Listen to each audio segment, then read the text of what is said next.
Yes, ibihe byiza kuri wamajije gukanda subscribe kuri YouTube channel yacu kugira ngo nkubwire ko uyu munsi hari imyanya y'akazi iri ku isoko, imyanya ishobora kuba ufite ade, akaba aribyo ngira ngo ngusobanurire akantu kandi imyanya yabonetse muri leta, ni mu karere ka Nyaruguru, kugira ngo usobanurire ibisabwa kugira ngo ubashe kuba wamenya n'uburyo ushobora kwa applyinga kuri iyi myanya. Izi ni opportunities zidakunze kugaragara ngira ngo murabizi, akazi karabuze, hari n'iminsi yagiye igera no kuri mifotra hakaba hariho nta kazi gahari.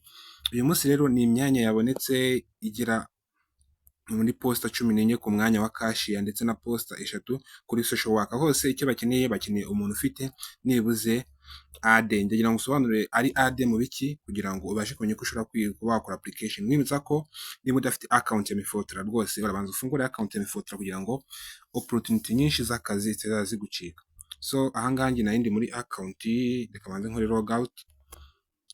So urajya muri browser wandikemo e-recruitment Rwanda cyangwa se wandikemo www.mifotra.com, urahita ugera kuri website ya mifotra.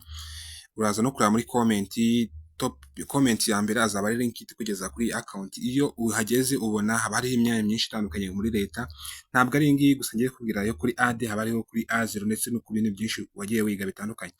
Ushobora kugerageza rero ugakora checking ukareba imyanya igiye ihari.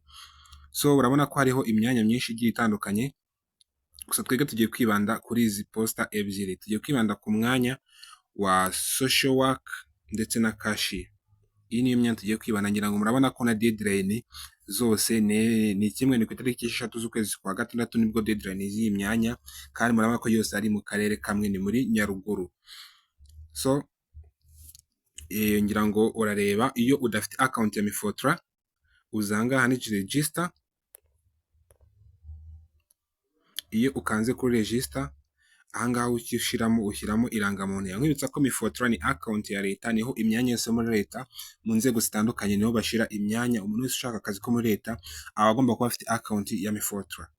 So ahangaha uhita ushyiramo email yawe ukoresha, ahangaha ugashyiramo nimero ya telefone yawe ukoresha. Nkwibutsa ko email ukoresha aba ariyo ukoresha ushyiramo ahangaha, kuko iyo wakoze application bakumenyesha kuri email, iyo wabaye shortlisted, iyo hari exam bakumenyesha kuri email, ndetse niyo baguhaye akazi bakubwiye ko ugomba kujya aho uzakorera akazi, byose babikumenyesha kuri email ndetse na telefone uba washyizemo. Ni ngombwa rero gushyiramo nimero ya telefone ndetse na email ukoresha cyangwa se ufiteho access cyane. Iyo umaze gushyiramo irangamuntu bahita bazana amazina yawe automatically kuko ni system ya leta, then akahita hajyaho step ya kabiri ku verifying email. Ahangaha bakohereza code kuri email yawe, then ya code ukayikopiya ukayishyiramo, then ukajya kuri step ya nyuma. Step ya nyuma aba ari ugushyiramo password. Ahangaha uhita creating password ushaka kujya ukoresha kuri account yawe. Ibi ngibi iyo umaze kubifungura account uyifunguye, ikiba gisigaye ni gukora login. Uhita uza ugakanda login ugashyiramo email yawe na password wa creatinze, then ukahita ukanda kuri login ukahita winjiramo muri account yawe. So dutegereze nitubake kugira ngo ngiye ninjiremo, kugira ngo murayibone. Ikiba iyo umaze kwinjiramo ibi bintu byose hano nta kintu kiba kirimo, haba harimo ibintu by'imituku, kandi hano naho bufiteho 0. Ibi biba bishatse kuvuga iki? Ugomba kwa uploadingamo ID yawe, ugashyiramo diplome yawe, ugashyiramo indi muvuga, byose ukabyuzuza aba reference, uga uploadinga na CV yawe, byose ugenda ukanda kuri buri kantu ukagenda wuzuzamo information bagenda bagusaba. Murabona ko iyo ubonetse gato ugenda ubona imyanya iri ku isoko. Ahangaha wajya ahangaha handitse my application, iyo hakanze uhita ubona imyanya wagiye wa applyinga. So kugira ngo tuvuge kuri imyanya ibiri, kuri cashier ndetse no kuri social work. Umwanya wa mbere wa cashier ukanda kuri handitse apply. Nkibutsa ko uri buze kugira imbogamizi mu gufungura account ya mifotra, yes aratwandikira kuri nimero iri muri comment, harimo na link tumufashe kuri WhatsApp, tumufashe kuba yafungura account ya mifotra kugira ngo nawe abashe kuba yagira opportunity yo kwa applyinga ku myanya yose bihari yo muri leta igihe ari qualified. Ngira ngo urabona ko harabura iminsi 8 kugira ngo n'umwanya uve ku isoko. Urabona ko exam hazaba exam psychometric test, murabizi sigaye iba written exam ndetse na oral, ariko iyi oral akenshi ntabwo iba, ariko iyi iri bube nayo nta kibazo murayikora, ntabwo biba bigoranye. Psychometric test ni exam iba online, umuntu ayikorera aho yaba ari hose. So ibiba bisabwa rero turagira ngo turebe qualifications. Ngira ngo urabona ko ni advanced diploma A1 in accounting. Ahangaha urabona ko advanced diploma muri e-commerce, AD muri e-commerce and accounting, ndetse na AD muri accounting. Abantu bize accounting bafite AD baba bagomba kuhapayinga kuri uyu mwanya. Aha ngaha baba bari kumbwira ngo you are not qualified kuko njye ntabwo nize accounting ndetse diplome irimo muri account ntabwo ari iya accounting.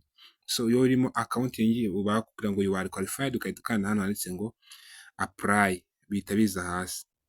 So sorry tukora handitse ngo do psychometric test. Aha ngaha iyo umajije gukora iyo test application uba uyitangiye bihita bitangira. So kuri social work naho urabona ko qualification cyangwa se ibyo bari gusaba advanced diploma in social work, bagasaba advanced diploma in sociology, bagasaba advanced diploma in social studies and add in social workers.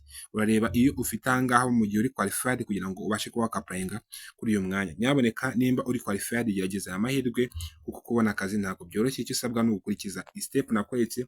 Wabona uri qualified ugashyiramo document zawe, byakugora ukareba nimero iri muri comment ukatwandikira kuri WhatsApp tukagufasha nta kibazo, ariko ugakora application. Ngira ngo murabona ko deadline ni ku itariki 3 n'ejo bundi z'ukwezi kwa gatandatu uyu mwaka wa 2025.